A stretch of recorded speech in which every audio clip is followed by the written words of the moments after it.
Hi there, I'm Eric Linter with Starspeak Whispers for late December 2013. This forecast begins with winter solstice, the day the sun enters Capricorn. Happens to be the day with the shortest hours of sunlight, what we might call the longest night of the year. And on this particular winter solstice, which is December 21st, we also see Venus turning retrograde. This is the goddess of love, and she's going to occasion a great many reunions over the next month or so. Fabulous reconnections, likely very karmic in nature, but we may also simply be seeing familiar faces, places, and other passions and loves that affect us very profoundly, as Venus will remain retrograde into the new year. Now, with the arrival of the sun into Capricorn, we see the building of a tremendously dynamic configuration where that ongoing square between Uranus and Pluto is going to be elevated or energized by the movement of the sun. And because we now have Jupiter in Cancer and Mars in Libra, all four of the cardinal signs are being activated. And in astrology, we call this a grand square, where pairs of planets oppose one another and also square each other. So it kind of looks like a cross. And effectively, this is known as a very stressful alignment, a challenging one. Some people feel boxed in.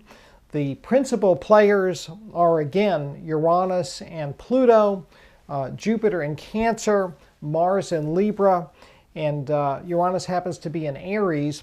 And in Capricorn, in these later days of December, we have the Sun, Pluto, Mercury, and Venus.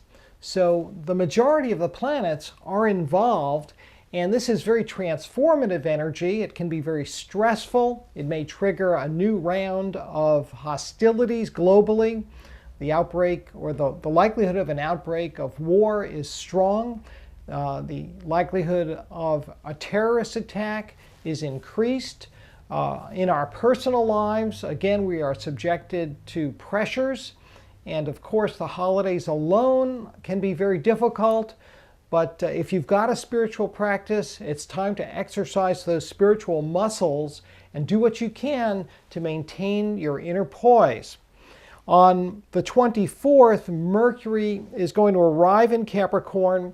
Fortunately, this same day, the Sun is in a sextile, a harmonizing alignment with Neptune, the planet of dreams.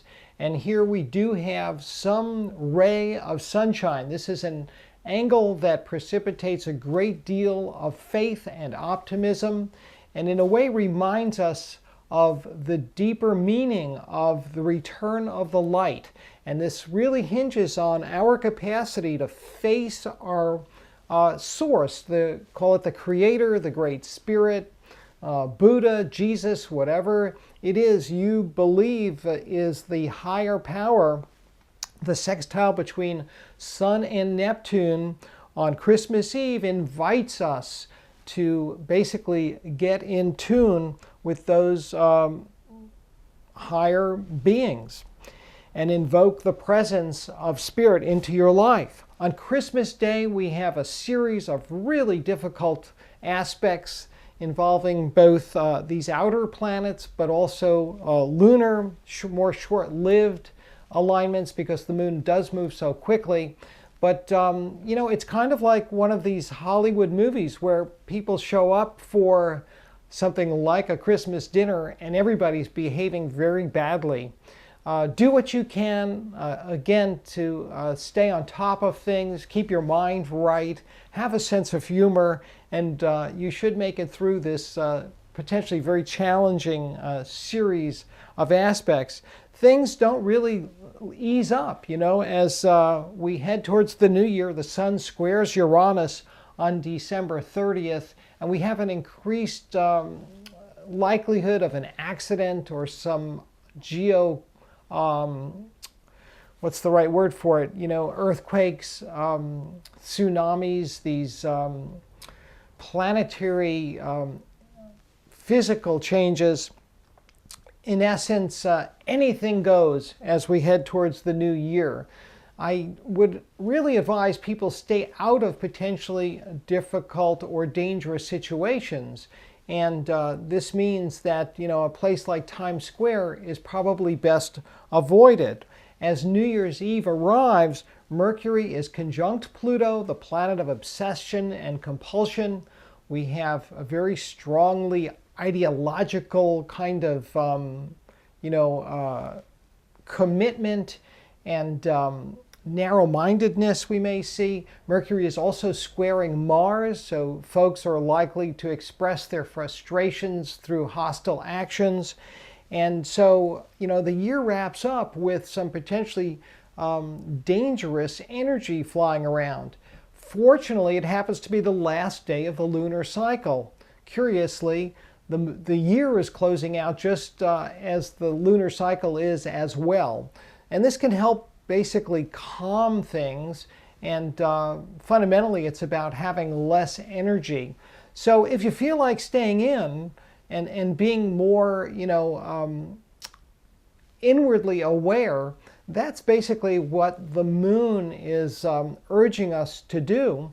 And ultimately, it may be our safest bet.